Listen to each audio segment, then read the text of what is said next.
높이 뛰어라 생지. 존 스텝톤은 미국에서 태어났다. 16살에 첫 번째 그림책인 스티비의 작업을 시작했고 3년 뒤 책을 출간했다. 그 후 많은 어린이 책에 글을 쓰고 그림을 그렸다. 높이 뛰어라 생지와 무파로의 아름다운 딸들 두 그림책은 칼대꽃 영예상을 수상했고 그 외에도 많은 상을 수상했다. 줄거리. 옛날 큰 강가의 덤불에 어린 생쥐가 살았습니다. 어린 생쥐는 늙은 생쥐가 들려주는 이야기에 귀를 기울였어요. 머나먼 땅 이야기는 무척이나 멋지게 들려서 어린 생쥐는 꿈을 꾸기 시작했습니다. 늙은 생쥐는 머나먼 땅에 가는 길이 멀고 험하다며 말렸습니다. 어느 날 아침 동트기 전에 어린 생쥐는 길을 떠났습니다. 저녁이 되었을 때 생쥐 앞에는 강이 흐르고 있었어요. 이 강을 무슨 수로 건너지? 생쥐는 어찌할 바를 몰랐습니다. 너 헤엄칠 줄 모르는구나. 굵고 쉰 목소리가 말을 걸어왔습니다. 나는 요술개구리란다. 너는 누구니? 나는 생쥐예요. 그건 이름이 아니야. 내게 도움이 될 이름을 지어주마. 나는 내게 폴짝 뛰는 생쥐라는 이름을 주노라. 요술개구리의 말이 끝나자마자 어린 생쥐는 놀랍게도 예전보다 2배나 높이 뛸 수 있었어요. 이 잎사귀에 올라타거라. 함께 강을 건너자꾸나. 가다가 힘든 일을 만나겠지만 실망하지 마라. 내 가슴에 희망이 있는 한 머나먼 땅에 닿게 될 거야. 폴짝 뛰는 생쥐는 숲을 사이를 폴짝폴짝 뛰며 여행을 계속했습니다. 더 갈 수 없이 지쳤을 때만 자며 서둘러 갔지만 정말로 사막 저편에 다다를 수 있을지는 알 수 없었습니다. 그러다 커다란 딸기나무 덤불 아래서 뚱뚱한 늙은 생쥐를 만났습니다. 꿈이라? 나한테도 그런 꿈이 있었지. 하지만 내가 발견한 거라곤 온통 사막뿐이었어.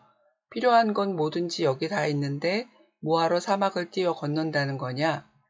뚱뚱한 생쥐가 비웃었어요. 딸기 덤불 밑에서 지내는 건 편안했습니다. 뚱뚱한 생쥐와 함께 먹고 나면 자고, 자고 나면 또 먹었습니다. 다시 길을 떠날 때가 되었어. 딸기 덤불 밑에 눌러 살려고 그 먼 길을 여행한 건 아니야. 나뭇가지가 다리처럼 양쪽 냇가에 걸쳐져 뱀이 건너올 수 있게 된 걸 발견했어요. 폴짝 뛰는 생쥐는 뚱뚱한 생쥐에게 알리려고 서둘러 돌아왔지만 한 발 늦었어요. 가여운 생쥐 아저씨, 꿈 찾을 희망을 잃더니 이제 목숨까지 잃어버렸어. 다음날 아침 생쥐는 넓은 들판에 이르렀습니다. 앓는 소리를 내는 들소를 만났습니다. 독이 든 시냇물을 마셔서 눈이 멀어버렸단다. 보이지 않아 풀과 물을 찾을 수가 없구나. 난 이제 죽을 거야. 여행을 시작할 때 요술개구리가 내게 튼튼한 다리를 주었어요. 내 요술은 강하지 않지만 나도 할 수 있는 만큼 도와드리고 싶어요. 나는 들소님에게 생쥐의 눈이란 이름을 주노라. 그렇게 말하자마자 생쥐는 들소가 크게 기뻐하는 소리를 들었습니다. 들소에게 자신의 시력을 준 생쥐는 이제 볼 수 없었어요. 생쥐의 눈이 말했습니다. 고맙구나. 이렇게 조그만 내가 위대한 일을 하다니. 내 밑에서 뛰어가거라. 내가 산까지 데려다 주마. 생쥐는 생쥐의 눈 발굽소리에 맞춰 산기슭에 이르렀습니다. 나는 들판에 사는 짐승이라 여기까지밖에 못 간단다. 눈도 보이지 않는데 산을 어떻게 넘어가려느냐. 길이 있을 거예요. 내 가슴 속엔 희망이 살고 있거든요. 다음날 생쥐는 길을 나섰습니다. 발밑에 털 같은 게 느껴졌어요. 공기 냄새를 큼큼 맡아보니 늑대였습니다. 나는 폴짝 뛰는 생쥐예요. 머나먼 땅으로 가는 중인데 길을 좀 가르쳐 주실래요? 난 냄새를 맡을 수가 없단다. 냄새 맡는 능력을 함부로 쓰다가 잃어버리고 말았지. 그래서 여기 누워 죽을 날만 기다리고 있어. 내게 요술이 조금 남아있으니 도와드릴게요. 나는 늑대님에게 생쥐의 코라는 이름을 주노라. 늑대는 기쁨의 소리를 내질렀습니다. 내게 크나큰 선물을 주었구나. 너를 산 너머 머나먼 땅으로 데려다 주마. 그렇게 해서 생쥐는 머나먼 땅에 이르렀어요. 다음날 아침 폴짝 뛰는 생쥐는 잠에서 깨어나 울음을 터뜨렸습니다. 드디어 여기에 왔구나. 모든 것을 다 잃은 건 아니지만 이전에 내가 될 수 없겠지. 이제 난 어떻게 살아가야 하지? 그때 요술개구리가 나타났습니다. 폴짝 뛰는 생쥐야 울지 마라. 남을 돕는 마음씨 때문에 곤란을 겪게 되었지만 그런 동정심과 희망 덕분에 이 머나먼 땅까지 올 수 있었잖니. 넌 아무것도 두려워할 필요가 없단다. 자, 높이 뛰어올라라. 요술개구리가 명령했습니다. 폴짝 뛰는 생쥐는 있는 힘껏 폴짝 뛰어올랐습니다. 이상하게 강해지는 기분이 들었습니다. 오, 기뻐라. 머리 위와 발 아래 펼쳐진 눈부시게 아름다운 경치가 눈에 보였고 하늘과 땅과 살아있는 것들의 냄새가 풍겨왔습니다. 폴짝 뛰는 생쥐야, 내게 새 이름을 주노라. 지금부터 내 이름은 독수리. 머나먼 땅에서 영원히 살게 되었도다. 의미를 찾는 질문, 꿈을 이룰 수 있게 하는 것.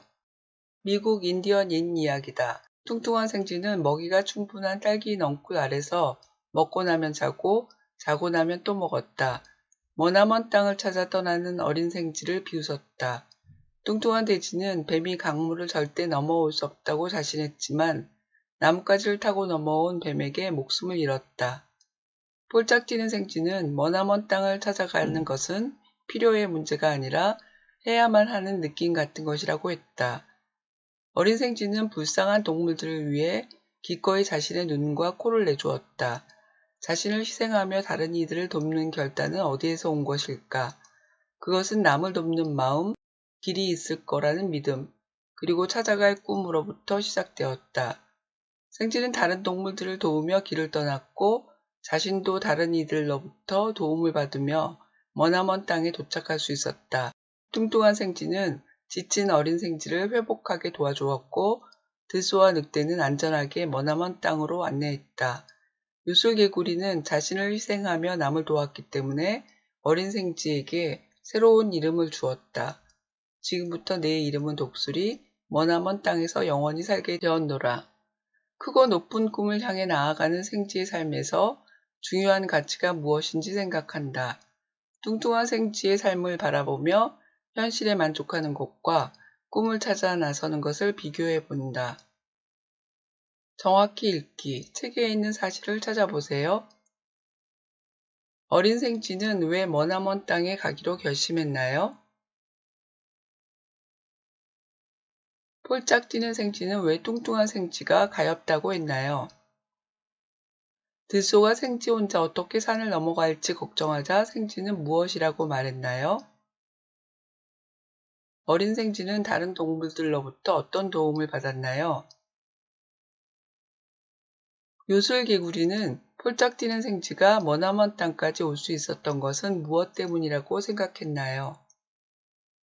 깊이 읽기, 여러분의 생각을 말해보세요. 요술개구리는 어린 생쥐에게 이름을 물었습니다. 요술개구리가 대답한 나는 생쥐예요를 듣고서 왜 그건 이름이 아니라고 했을까요?